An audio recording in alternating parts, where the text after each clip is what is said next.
আজকে থেকে আবার শুরু করলাম। এখন বাড়িতে বিশাল যাই যে সবাই হ্যাঁ দেবো। এই তোরা আছিস তো, আর রোজই তো আমি আমার বরকে খেতে দিই, আজকে তো তোরা। এইখানে সব আমার বোনেরা, সব আমরা দিদিরা বসে আছি। আমার দিদি, বড়দি, ওই যে আমার মা, এই যে ছোটদি, টাকা একটু সবাই এখানে এখন বসে সবজি কাটা হচ্ছে। এরা বসে আছে এইদিকে, সব মামিরা বসে আছে, সবজি কাটা চলছে।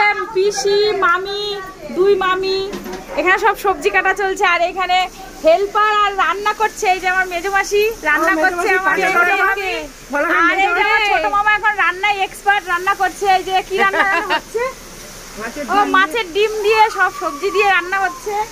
আর এরপরে আরো হবে, গুঁড়ো মাছ হবে, মাংস হবে। আরেকজন রাঁধুনি আছে, সে তো বলাই হয়নি। এই যে তাকাও, আমাদের আর্ধেক ভাই আর আর্ধেক জামাইবাবু, আর্ধেক দাদা।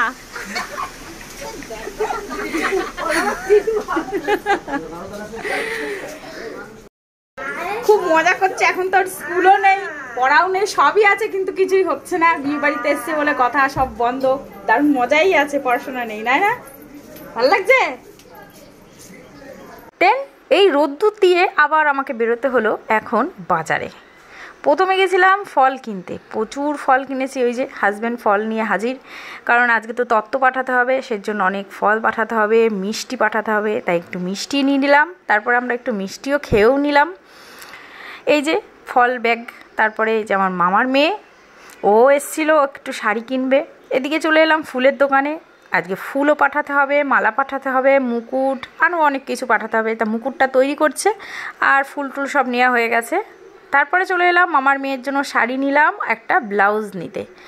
একদম শেষ সময় বলছে একটা ব্লাউজ নেব, তাড়াতাড়ি চল শাড়ি কিনবো। শাড়ি কিনে দিলাম, ব্লাউজ কিনলাম। আর কালকে অক্ষয় তৃতীয়া গেছে বলে আর আজকে গেছিলাম, তাই একটা মিষ্টির প্যাকেটও দিয়েছে ব্লাউজের দোকান থেকে, সেটা নিয়েই চলে এলাম। তারপরে সন্ধেবেলা সেই না সাজুগুজু করে চলে গেলাম বোনের শ্বশুর বাড়ি। কেমন লাগছে আমাকে? ভালো লাগছে তো? আজকে সবাই পরিমাণে গরম, মজা করবো বলে অস্থির হয়ে যাচ্ছিলাম। এত লোক চারিপাশে, গরম তো লাগবেই।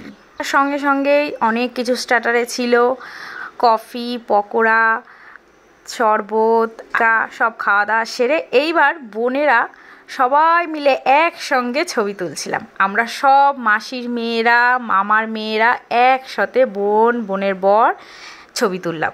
দারুণ লাগলে কিন্তু, অনেক দিন আমরা একসঙ্গে সব বোনেরা। তারপর খুব মজা করলাম। আর গরমে আর কি মজা করবো, এদিকে ফাংশান হচ্ছে। তারপরে হঠাৎ ঈশানের একটু শরীরটা খারাপ লাগছিল বলে ওকে বাড়ি পাঠিয়ে দিলাম, কারণ ও আসা থেকেই অনেক কিছু স্টার্টারে খেয়েছে, দেন ওর গরমে আর ভালো লাগছে না।